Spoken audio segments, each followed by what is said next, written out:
Hi, and welcome to O2 Tara Talks, conversations about one thing you can do right now to stay healthy in your body and mind. And as always, we start with a little disclaimer. Today's talk is for informational purposes only. Please consult with your practitioner for guidance specific to your situation. And with that out of the way, I am pleased to introduce to you today's guest, Dr. Melissa Healy, a board certified health and wellness coach. Hello, Melissa. How are you today? Hi, I'm doing great, Tara. Thank you for having me. Oh, absolutely. Thank you for joining me. I appreciate it. So, can you tell us, Melissa, how do you help people? And I always ask people to do it in one sentence. So, can you In tell us one that? sentence, yes. Yeah. So basically, I help people go from reacting to responding. And generally, I do this in three simple steps so they can break through from burnout. Ah, I'm just changing. Yeah, sorry. I'm fiddling with the screen here. Would prefer us to be side by side, and it's not. But okay, I guess we're going to stay up and down like the Brady Bunch here. But I love that. Three easy steps to go and avoid burnout. I think Just, that just to clarify, it's three simple steps because you can't interchange simple and easy. okay. I then maybe that would be a great conversation for another time too, because that sounds really intriguing. Um, and for today, then, can you tell us what is one thing that we can do right now? It's a very simple step in theory. It is simply treat yourself as you would like others to treat you. Mm, yeah, that actually is a very compelling thought because yeah, okay. I'm not even gonna think. I'm not even gonna share my thoughts on it yet because I'm still trying to wrap my mind around it. Treat yourself as you would like others to treat you. Well, I'll ask you then to just tell us why is that? Tell us a little bit what you mean by that and why it's an important thing for us to do, especially right now during this pandemic when we're all sort of cooped up and trying to figure out our new lives. Well, when we start reacting to how people treat us, it could be that they're, especially let's talk specifically to the crises we're in. A lot of people are homebound, a lot of fears and worries and anxieties. And while it's obviously impacting the entire world, it's not necessarily impacting everyone equally. And people are probably reacting to it in many different ways. So you may have people who you feel are taking advantage of your good nature. Perhaps you feel like they're being a little short with you, a little edgy, and they're possibly kind of mirroring how you're feeling about yourself at this time. So treating yourself first and foremost, how you want others to treat you, is with kindness and love and respect and patience, those kind of things. That actually, as you were describing all that, you reminded me of a situation I just had this morning with my 11-year-old where I had told her this morning that I didn't want her on any screens for the morning to just, really take a break. And so then when we sat down to have a meal together, she was a little grumpy. and I said, I instead of giving her grumpy back or anything, I was like, okay, I know if I were unhappy because I didn't have my screen, I wouldn't want somebody giving me flack over that too. So I just let her be. But yeah, so I can totally relate to what you're talking about.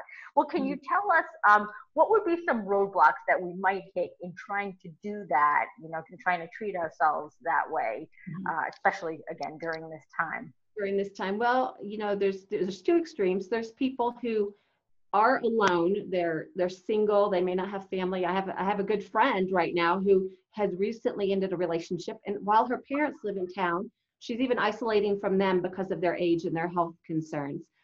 So that's one. How do you really that can be a roadblock to treating yourself well because you're feeling a little isolated. Then the others is people are probably having a lot more together with family and certain people in the family that they're not used to being confined in the same space with. And boundaries can get blurred and tempers can flare and things that you normally can let go are probably irritating you. Roadblocks there's probably a lot of nuances to what's going on in each individual's particular situation. Yeah, I think that's an excellent point. Certainly the first one, like you mentioned, if you're, going through a breakup or some immediate loss, and then you have to be by yourself, absolutely. And then the flip side, as you mentioned, being together with people like for an inordinate amount of time. And anytime you spend a lot, that's I guess what happens at the holidays, right? You spend a lot of time together and you're like, oh, my family. So yeah, two really valid situations. So if those are two big roadblocks that different people may be facing depending upon their circumstances, what are some things that we can do then to help us? Well, I think the number one thing, and this again can be broad to speak to a lot of things, but it is setting appropriate boundaries. Okay. Just because you're confined to a space with other people, it's kind of like the never ending holiday with family, if you will, right? It just never seems, it's not just 48 hours or just a weekend. It is okay to still set up boundaries. Just because you are available and in the same space does not mean that you need to make yourself available at that time.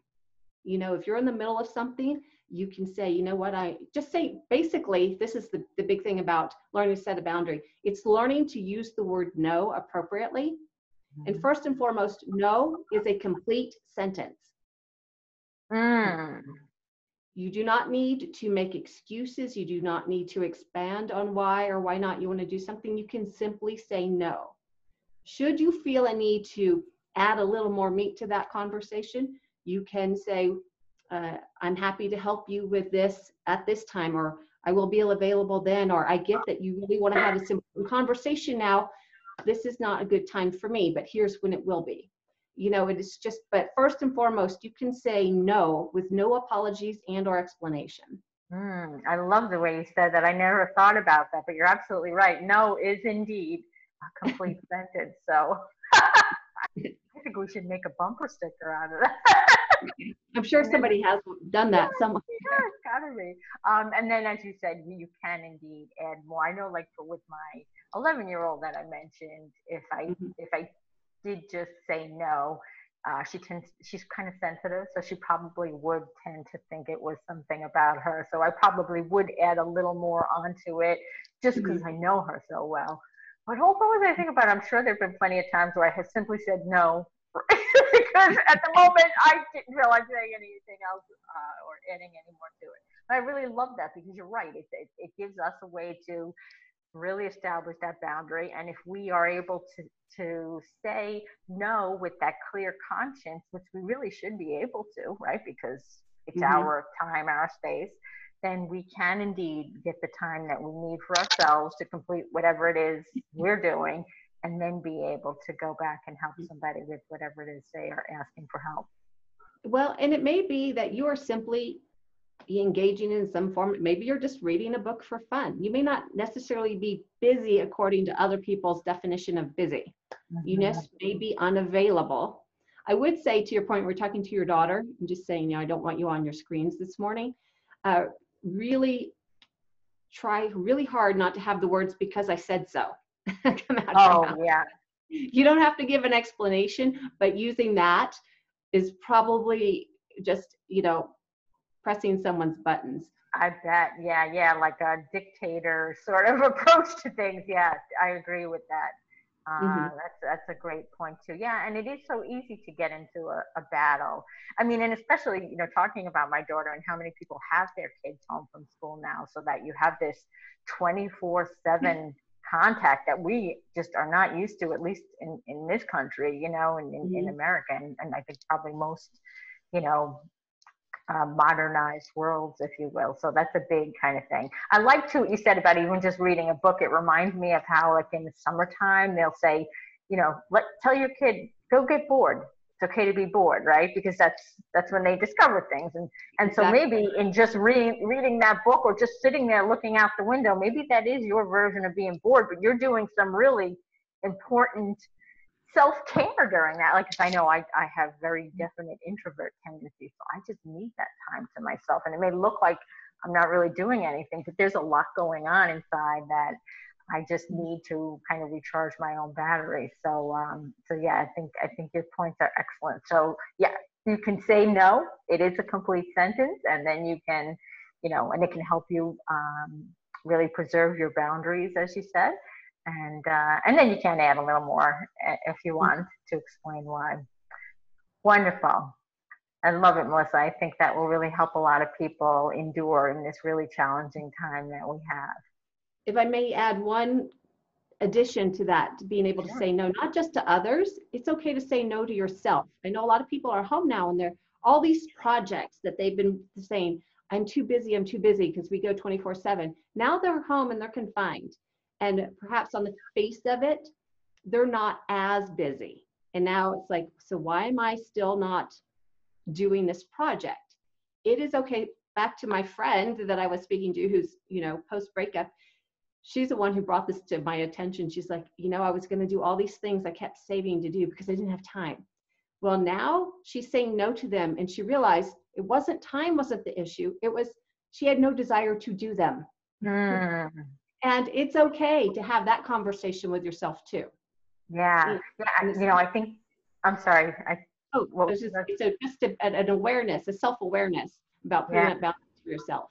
Yeah. That is absolutely another great point too. I know there are a lot of people, you and I are in some of the same groups on Facebook and stuff, and you see how many people are taking on all these home renovation projects and all this stuff, and which is great, but I think it's also important to say, am I staying as busy as I was before, even if, because of the stressors and the strains that we have right now, if what I really need is more sleep or more, more downtime. I mean, I'm the sleep sensei, you know what I mean? So I'm always thinking about that sleep angle. Yeah. But so many of us have to get up to the clock every morning and run and grabbing that cup of coffee and stuff. And maybe this is a great time to say, you know what, I can actually let my body do some, self regeneration, get to sleep and say no to that project and see what your real motivation is for it and stuff. So yeah, wow. Really, really, that was an extra sort of little thing to think about, but still in the same boundaries from others and from yourself too. I guess protect yourself from yourself. Exactly. Yes. Yeah, we can definitely get wrapped up in our thinking for sure. So yeah, overall, I think self-awareness is a huge piece in being able to help you establish those boundaries so that you can treat yourself as you would like others to treat you. Beautiful point. Melissa, thank you so much for sharing that one thing that we can do right now. I think it will really help people. Well, thank you, Kara, for having me. It was great. You're welcome.